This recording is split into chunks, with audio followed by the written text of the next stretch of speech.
Some mysteries don't fade with time. They cling like cold fog to the edges of a small town, winding through its streets, seeping into every conversation, every glance between neighbors who know more than they'll ever admit.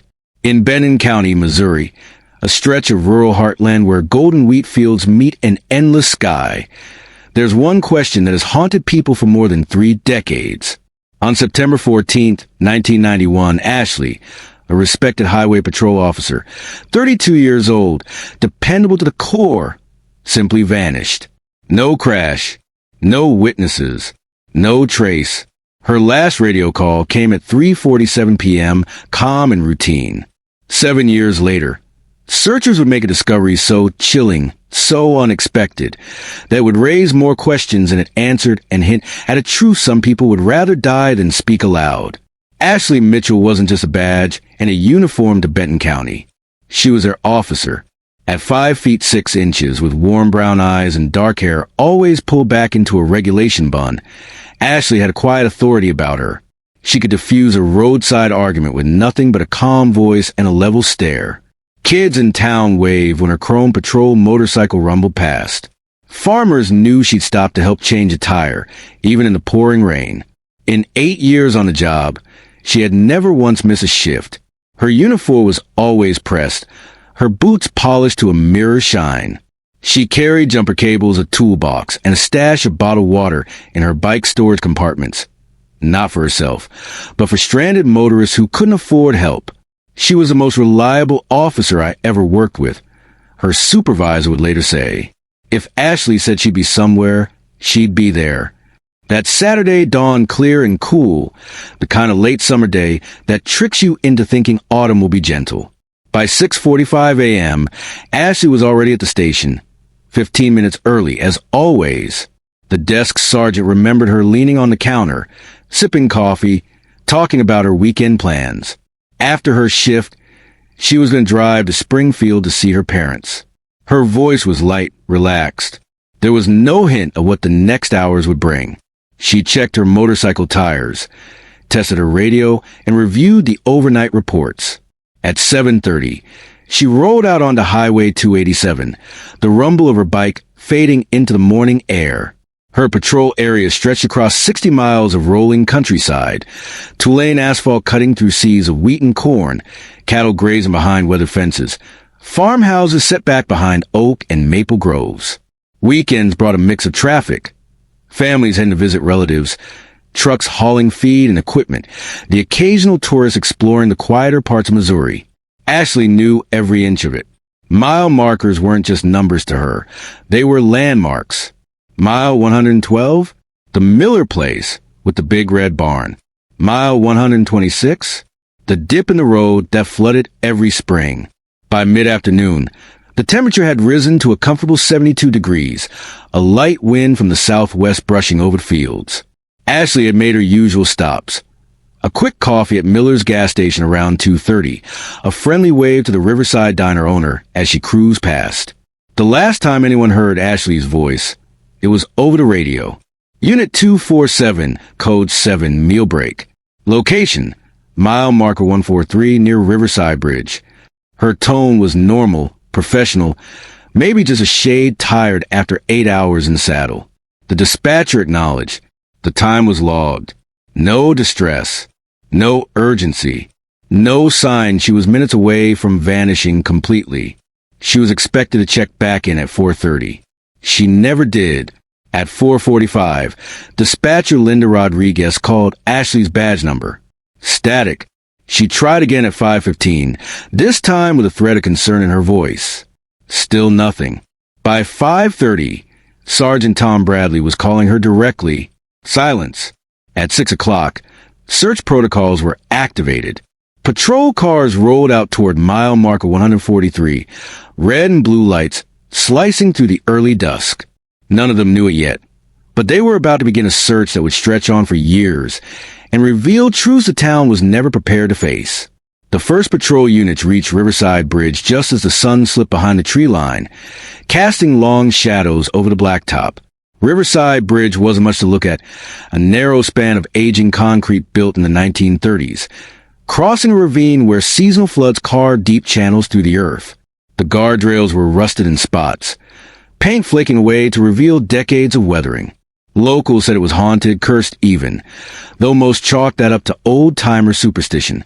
At 3:47 p.m., this had been Ashley Mitchell's last known location. Now, just over 2 hours later, it was quiet. Too quiet. Sergeant Bradley stepped out his cruiser, the beam of his flashlight cutting across the asphalt. He scanned for any sign, tire marks, broken glass, pieces of gear, anything that might hint at what had happened. There was nothing. No motorcycle. No helmet. No sign of a struggle. Just the wind moving through the tall grass at the roadside. Another officer climbed down the slope toward the ravine, slipping on loose gravel. His voice echoed back up. Clear down here. No sign of a vehicle. The absence of evidence was unsettling. Ashley was too experienced to simply vanish mid-shift without calling in. By 8 p.m., word had spread across Benton County. Farmers left their fields. Mechanics abandoned their garages. The Riverside Diner locked its doors early, its neon sign still humming, as the owners arrived at the search site with coffee and sandwiches. Pickup trucks lined the shoulder for half a mile in each direction. Headlamps flickered on. Flashlights bobbed in the darkness, and groups began fanning out along both sides of the road. They called her name into the night. Ashley, Ashley, it's Tom. Say something if you can hear me. The sound of her name carried through the cornfields and into the ravine, only to be swallowed by the night. Back at the makeshift command post, a folding table set up in the parking lot of Miller's gas station, a large county map was spread out under a lantern's glow. Bradley traced a circle around mile marker 143 with a thick black marker. This is the epicenter, he told the growing crowd of officers and volunteers. We work out from here in 5-mile sweeps. Ditches, abandoned barns, sheds, culverts, check everything. Some volunteers brought hunting dogs. Others carried two-way, radios borrowed from the fire department. The air smelled of diesel exhaust, coffee, and the faint metallic tang of fear. By midnight, the search grid had expanded in all directions. Every drainage ditch, every shoulder, every visible stretch of ravine had been combed. Nothing. It was the kind of nothing that presses down on you, makes the air feel heavier. People stopped calling out Ashley's name as often. Voices grew quieter. An older farmer named Harold Jenkins, lantern swinging in his hand, muttered to no one in particular. It's like she was never here. Around 1:30 a.m., Sergeant Bradley called the search teams back to Miller's for a briefing. His jaw was set tight, his voice measured. We regroup at 6 a.m. We'll bring in more manpower and air support. Nobody's giving up tonight, but we need to rotate fresh eyes in. Nobody want to say what they were all thinking, that the first 12 hours are critical in any disappearance, and they'd already lost 6. Margaret and Robert Mitchell, Ashley's parents, arrive around 2 a.m. Margaret clutched a thermos in both hands, as though it could anchor her to the moment. Robert just kept scanning the crowd, searching every face, hoping for his daughters. No one met their eyes for long. When the first light of morning spilled across the fields, the search was still going. Helicopters swept overhead in grid patterns, the rhythmic thump of their blades audible for miles. Down below, search parties waded through knee-high grass wet with dew, their boots darkening with mud. The command post buzzed with new arrivals, deputies from neighboring counties, volunteer firefighters, even a few off-duty state troopers who'd driven in on their own time. It was a massive, coordinated effort. But as the sun rose higher, one fact became clearer with every hour. Ashley Mitchell had not simply wandered off. Something or someone had taken her off that highway. At 7 a.m. on September 15th, the gravel lot of Miller's gas station looked like a small military encampment. Patrol cars, pickup trucks, and news vans crowded together, their antennas swaying in the early breeze. Coffee steamed from paper cups as deputies compared notes under a freshly pinned search map that now covered half a plywood board. Sergeant Bradley addressed the assembled team, his voice hoarse from lack of sleep. Yesterday, we covered a 5-mile radius from Riverside Bridge. Today, we push it to 15. No one works alone. Every ditch, every culvert, every outbuilding gets checked. If it's locked, find the owner. If we can't find the owner, kick it in. He glanced over at Robert and Margaret Mitchell, who stood side by side, silent but resolute. "We owe it to Ashley to move faster. Let's find her." 2 state police helicopters began their sweeps at 8 a.m., flying low enough that dust and chaff from wheat fields swirled into the air. From above, the landscape looked deceptively calm, rolling fields in gold and green, a thin gray line of asphalt stretching endlessly between them. The pilots radioed in every glint of metal, every irregular shadow along the roadside. Ground crews scrambled to check them. Each one turned out to be nothing more than an abandoned farm implement, a scrap of tin or a waterlogged barrel. False alarms. But the tension never dipped. Every possible sighting sent a ripple of adrenaline through the search teams. Around 10:30 a.m., a break, or so it seemed. A trucker named Bill Santos pulled up to command post, his 18-wheeler idling in the lot. He said he'd been westbound on Highway 287 the day before, and had passed a patrol motorcycle near Riverside Bridge around 3:45 p.m., right around the time of Ashley's last radio call. She was parked on the shoulder, kickstand down, helmet still on. I figured maybe she was running radar. When shown a photo of Ashley, Santos nodded without hesitation. "Yeah, that's her. Looked fine." She wasn't waving anyone down or anything. It was the first confirmed sighting of Ashley in that critical window. But Santos couldn't say what happened next. He'd been hauling livestock and didn't look in his mirrors after passing her. By midday, the diners and feed stores of Cedar Falls were buzzing with theories. Some said she'd been targeted by someone she'd arrested before. Others whispered about drifters, hitchhikers, or even the long-rumored highway stalker, a phantom figure blamed for 2 other disappearances in the late 80s. At Riverside Diner, a farmer leaned across the counter and muttered to his neighbor, "They'll find her bike in the river, mark my words. That bridge has a bad history." Such talk found its way back to the command post, where investigators debated whether to drain parts of the ravine. It was risky, expensive, and would take days to coordinate. For now, they stuck with manpower on the ground. Margaret Mitchell refused to stay home. Wearing a windbreaker over a faded sweater, she walked fields alongside younger volunteers, scanning every clump of weeds, every scrap of fabric. "She wouldn't stop looking for me," she told a deputy who tried to guide her back toward the road. "I'm not stopping for her." By late afternoon, she had to be convinced to rest, her hands trembling from exhaustion and cold. Robert stayed closer to command post, keeping an eye on every vehicle that returned, hoping one would bring news. At 5:42 p.m., a volunteer team searching a service road north of the bridge radioed in. They'd found fresh tire tracks leading from the highway into a wooded area. Bradley and 2 deputies arrived within minutes. The tracks were deep, indicating a heavy vehicle, possibly a truck. They disappeared into a grove of oak trees and reemerged 30 yards later, back on the road. No sign of a crash, no discarded evidence, just an odd teeter through the trees. It could mean nothing, or it could mean everything. The soil was too dry to capture a clear tread pattern, but photographs were taken and flagged for follow-up. As darkness fell, the mood shifted again. The first day's adrenaline was gone, replaced by the slow, gnawing dread that comes when hope begins to erode. A group of volunteers gathered at the Riverside Bridge guardrail, flashlights sweeping over the ravine below. One of them, an old ranch hand, muttered, "If she's down there, she's hidden good," or someone made sure she wouldn't be found. Back at Miller's, Bradley made the call to suspend the ground search until dawn. The decision sparked quiet arguments. Some wanted to push through the night, but others warned that stumbling around in the dark could destroy evidence. Margaret stayed until the last team returned, standing in the glow of a street lamp with her arms crossed, her eyes fixed on the road. Ashley had been missing for just over 30 hours. Already, the clock felt like an enemy. The third morning broke under a pale sky. The sun filtered through a thin veil of clouds. Dew clung to every fence post and stalk of grass along Highway 287, and the air carried the faint, sweet smell of wet hay. By now, Cedar Falls had fully mobilized.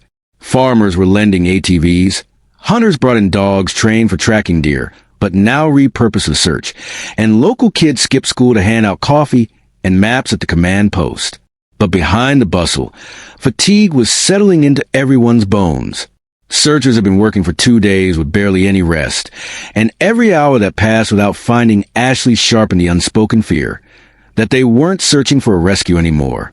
Just after 9 a.m., a man named Tom Ellison, owner of a small bait shop along the highway, approached Sergeant Bradley. He claimed he'd seen something the day Ashley vanished. About 4 o'clock, he said, "I saw a patrol bike go past my shop, not at high speed, just cruising. Behind her was this old blue pickup. Didn't think much of it at the time, but the guy in the truck was staring at her, not at the road. At her." Ellison described the driver as mid-40s, heavy-set, wearing a cap pulled low. The truck had a dented passenger side door and a rusted rear bumper.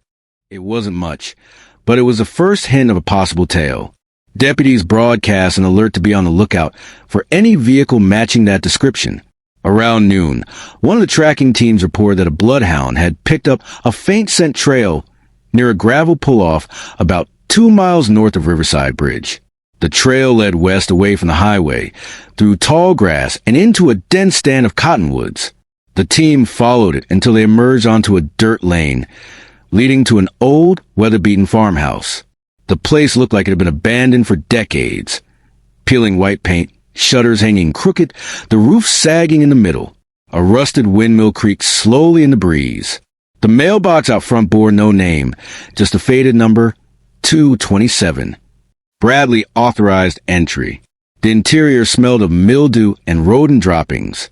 Floorboards groaned under every step. In the kitchen, a chipped enamel sink sat beneath a window thick with cobwebs.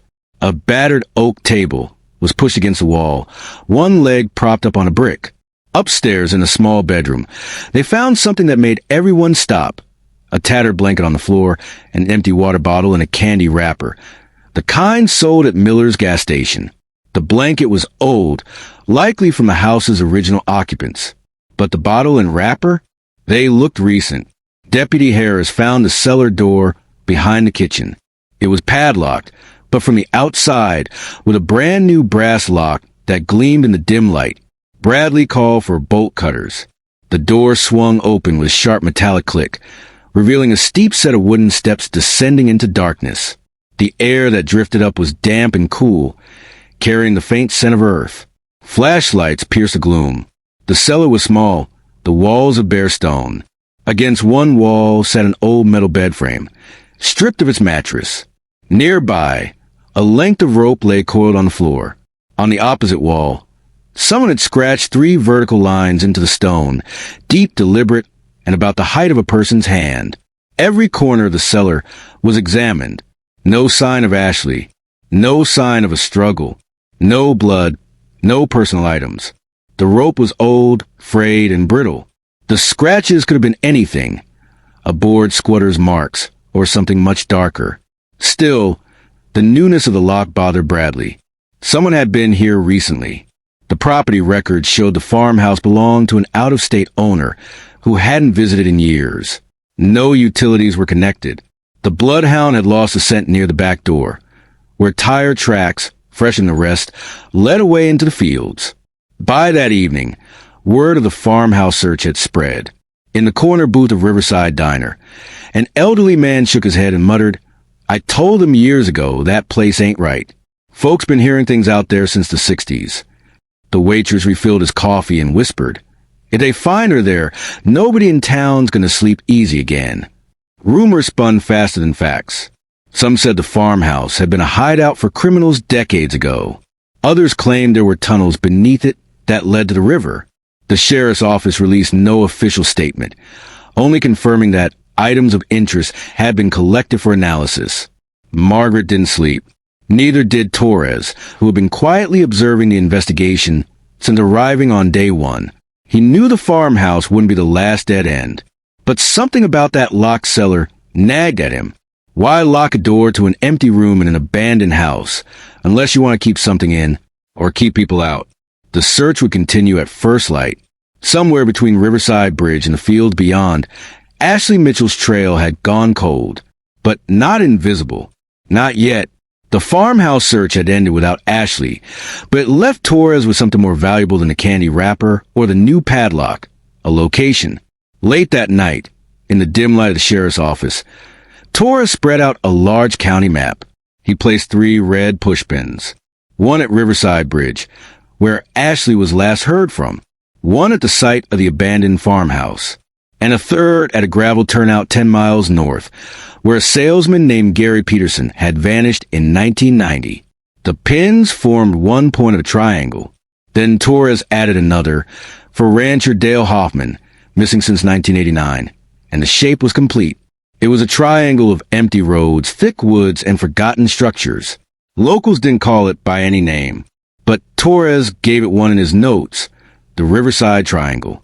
Pulling dusty files from storage, Torres began cross-referencing old disappearances. Most had been dismissed as unrelated. A drifter here, a runaway there. But he noticed unsettling overlaps. All victims were last seen alone, in daylight, within a 15-mile radius of Riverside Bridge. Several had been traveling by motorcycle or pickup truck, and in each case their vehicle, if found at all, appeared days or years later, abandoned in a place where it didn't belong. Torres wasn't the first to notice patterns in disappearances. But the more he read, the more he suspected something far darker, that someone had been hunting this triangle for decades. The next morning, Torres met an old highway worker named Earl Maddox at Riverside Diner. Earl's hands trembled as he stirred sugar into his coffee. "I worked the roads out here in the late 70s, Earl said. "Back then, we had accidents near the bridge every year. But not just accidents. People gone. No body. No nothing. The sheriff back then didn't want to talk about. Said it scared tourists." Torres leaned in. "You think those accidents were connected?" Earl nodded slowly. "I think some of them weren't accidents at all." Before Torres could ask more, Earl glanced toward the window, lowered his voice, and said, "Careful where you start digging, detective. Some folks around here don't want the past stirred up." 2 days later, a volunteer searcher named Katie Powell brought Torres a Polaroid photo she'd found in her grandmother's attic. The image showed a weathered red barn surrounded by overgrown pasture. On the back, in faded ink, was written, "North of Mackenzie Property, 1974. Keep away." Torres recognized the Mackenzie name, the same abandoned ranch that locals avoided. The barn was gone now, collapsed years ago, but the location was squarely inside the Riverside Triangle. Katie said her grandmother used to warn her never to play in those fields.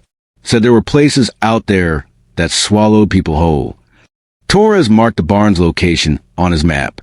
The triangle now held multiple abandoned structures: Mackenzie Ranch, the farmhouse with the lock cellar, the barn that no longer stood.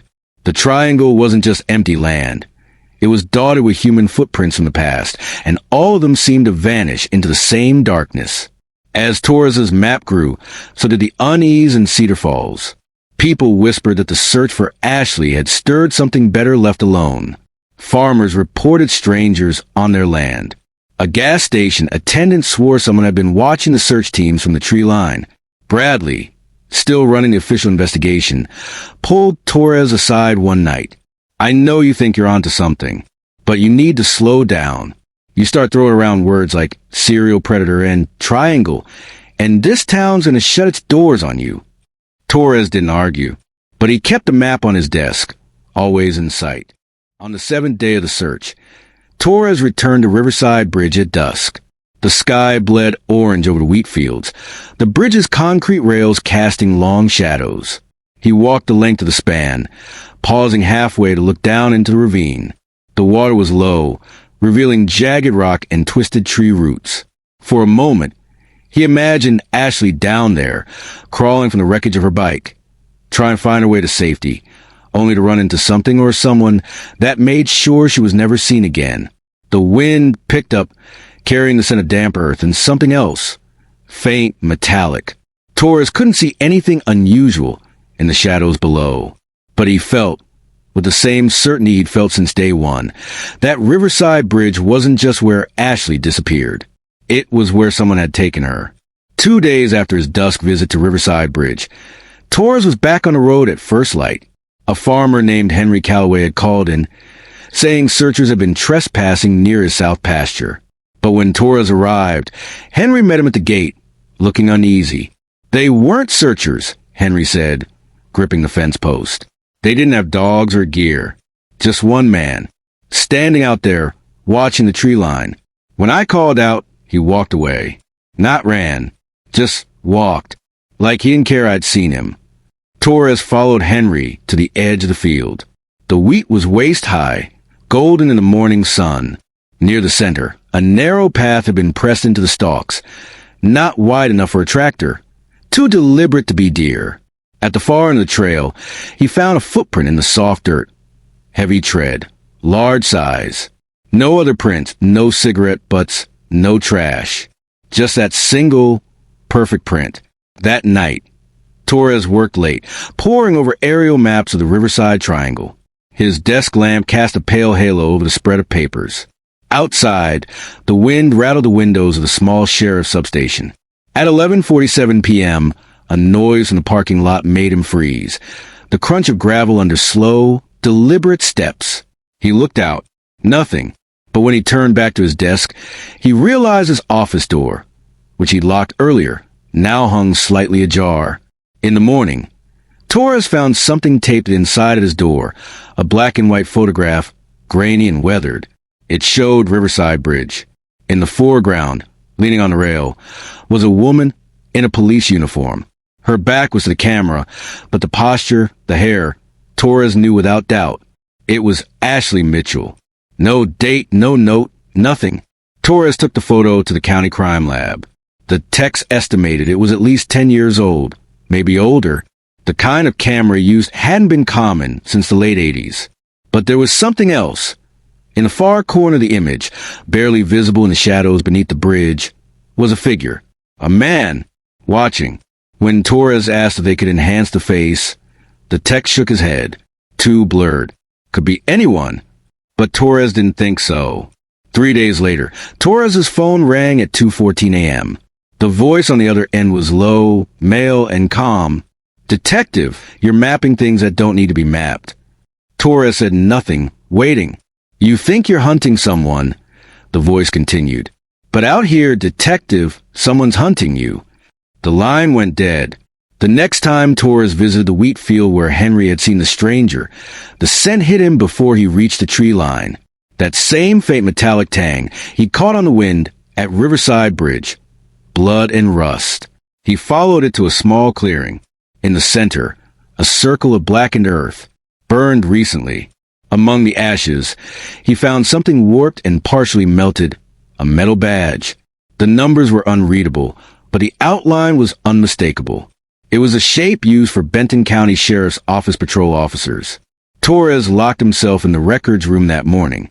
The blackened badge from the burned clearing had gnawed at him all night. He couldn't shake the image of Ashley's badge number, scorched and unreadable, disappearing into the ashes. The archive smelled of paper, dust, and something else. Old fear. These were forgotten cases, yellow reports no one had touched in decades. He began pulling missing persons files from as far back as the 1950s. The deeper he went, the more the names and faces began to blur together. Different years, different circumstances, but the same geography. Always within 15 miles of Riverside Bridge.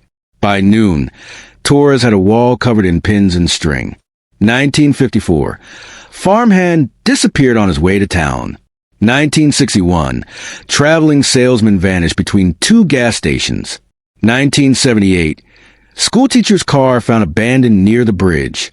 Every decade had at least one. Some had two. None were ever solved.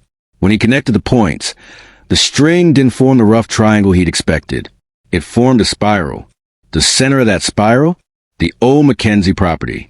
That evening, Torres visited a man locals called the Keeper, Earl Davison, 88 years old, nearly blind, but still sharp as barbed wire. Earl had been the unofficial historian of Benton County his whole life. When Torres laid out the names, Earl's jaw tightened. "You're chasing ghosts, son," Earl said, tapping the table with a crooked finger. "And ghosts in these parts, they bite back." He told Torres about a story passed down from his grandfather, about a man who lived near the river in the 1920s, taking travelers who passed through. The killing stopped after a mob burned his cabin to the ground. But, Earl said, voice dropping to a rasp, some say his bloodline never left. 2 nights later, Torres returned home to find a cardboard box on his porch. No return address.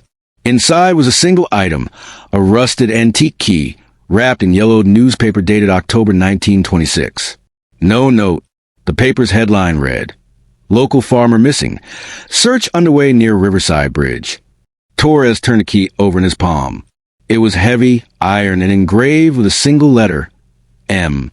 The next day, Torres tested Ashley's old police radio from a mine shaft. It had been dead for years, but with a fresh battery pack and a lot of coaxing, the speaker crackled to life. At first, only static. Then, faintly, a voice. Mile marker 43. The transmission cut out. Torres checked the old logs. Mile marker 43 was 5 miles from the Mackenzie property. No reason for anyone to be broadcasting on the old channel. And yet, it had been Ashley's call sign that broke through the static. Torres drove out before sunrise. Mile marker 43 sat on a lonely stretch of road flanked by dense pine forest on one side and a slope that dropped into tangled undergrowth on the other. The pavement here was cracked and buckled from years of frost heaves, and the reflective marker itself was faded almost to white. It was quiet, too quiet. No bird calls. No wind through the pines. Just that heavy, watchful silence he'd learned to distrust. He almost missed it. A narrow, overgrown trail slipped away from the asphalt like a scar, hidden beneath fallen needles and brush. It was no deer track. Someone had cut this path deliberately long ago and kept it just clear enough to pass unnoticed from the road. Torres followed it, hand resting on the grip of his sidearm. 30 yards in, the trail forked. One branch curving toward the river, the other dropping into a shallow ravine. He chose the ravine. At the bottom, half buried in the silt, he saw it, a battered thermos, the kind issued to Benton County deputies in the late 80s. The paint was flaked, the steel beneath pitted with rust, but the faint stenciled letters A. Mitchell were still visible. It hadn't been there long enough to completely corrode. That meant someone had moved it recently, or kept it somewhere else before placing it here. The ravine path opened to a clearing littered with objects, a cracked porcelain doll's head, 2 mismatched boots, a torn flannel shirt, a rusted license plate from 1978. It was a dump site, but not for trash. These were trophies. Some were decades old, and hanging from the low branch of a pine, swaying in the still air, was something that made his stomach drop. A leather keychain with the same M engraving as the iron key from the box on his porch. He wasn't alone. Somewhere beyond the tree line, a twig snapped. Not a deer, not a raccoon. Too deliberate. Torres crouched, his pulse pounding, eyes sweeping the shadows. Then came the voice, low, almost conversational, drifting between the trees. "You're a long way from the station, detective." Torres stayed still, eyes scanning the tree line. The voice had come from somewhere ahead and to the right, but the acoustics of the forest made it hard to pin down. "I've been watching you," the voice continued, slow, almost polite. "You've got more grit than the others." The detective's grip tightened on his sidearm. "Step out where I can see you." A chuckle answered. "Oh no, you're in my world now. Out here, you don't call the shots." The figure didn't appear, but movement rippled in the shadows, just far enough to catch in Torres's peripheral vision. Whoever this was, they knew how to move without giving a clean shot. Torres noticed something else. Rope tied high between 2 trees, partially camouflaged with moss. A trip line. His boot hovered just above it. He backed away carefully. This wasn't just a hunter. This was a trap builder. Someone who'd spent years perfecting the art of making people disappear without a trace. "Ever wonder," the voice called again, "why they never found all of them? Ashley, Hoffman, Peterson, even the ones before?" Torres's breath slowed. Before. There were more. The voice took on a mocking tone. "You're standing where Ashley stood before she ran. She made it far, farther than most. But they all come back here sooner or later. Curiosity is a leash, detective, and you're tugging hard. A flicker of movement, a tall silhouette breaking from cover, bolting toward the deeper woods.